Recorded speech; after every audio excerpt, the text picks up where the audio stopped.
Vote গ্রহণ ইতিমধ্যেই শুরু হয়ে গিয়েছে। ঠিক কি পরিস্থিতি, বিভিন্ন জায়গায় ছবি তুলে ধরছি। মানিকতলা কেন্দ্রে এই মুহূর্তে রয়েছে অয়ন ঘোষাল। অয়ন, ঠিক কি ছবি ভোটদানের?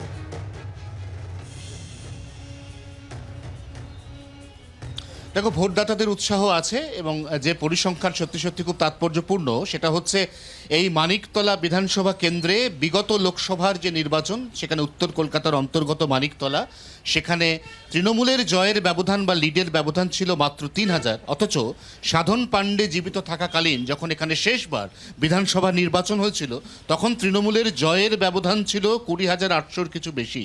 অর্থাৎ এই ২০২৪-এর লোকসভা নির্বাচনে তৃণমূলের ভোট ব্যাংকে কোথাও কোথাও ফাটল ধরেছে বলে রাজনৈতিক বিশ্লেষকরা মনে করেন। এছাড়াও তোমার মনে থাকবে যে আজকে বাকি যে ৩টি বিধানসভা কেন্দ্রে উপনির্বাচন চলছে, লোকসভাগতভাবে প্রত্যেকটিতেই বিজেপির লিড রয়েছে।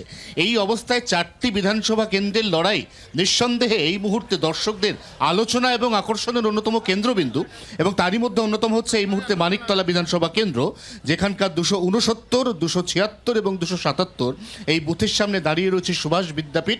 আমরা দেখতে পাচ্ছি যে এখানে নিশ্চিদ্র নিরাপত্তা বেষ্টনীর মধ্যে ভোট গ্রহণ পর্ব শুরু হয়েছে সকাল 7টা থেকে। বিক্ষিপ্তভাবে কোনো কোনো জায়গাতে ইভিএম খারাপ হওয়ার মতো অভিযোগ রয়েছে। এছাড়া এখনো পর্যন্ত অর্থাৎ ভোটদান পর্বের প্রথম 1 ঘন্টায় কোনো অপ্রীতিকর ঘটনার খবর এই মানিকতলা বিধানসভা উপনির্বাচনের কোনো কেন্দ্র থেকেই আসেনি। কিন্তু ভোটারদের উৎসাহ কিছুটা কম, কারণ একটা দীর্ঘ লোকসভা ভোট 7 দফার, যার মধ্যে 1 জুন ভোট দিয়েছে এই গোটা কলকাতা শহর, তারপর আবার জুলাই মাসের 10 তারিখ ভোট। অতএব ভোটদাতার কিন্তু এখনো পর্যন্ত সেইভাবে বুথে দেখা মিলছে না।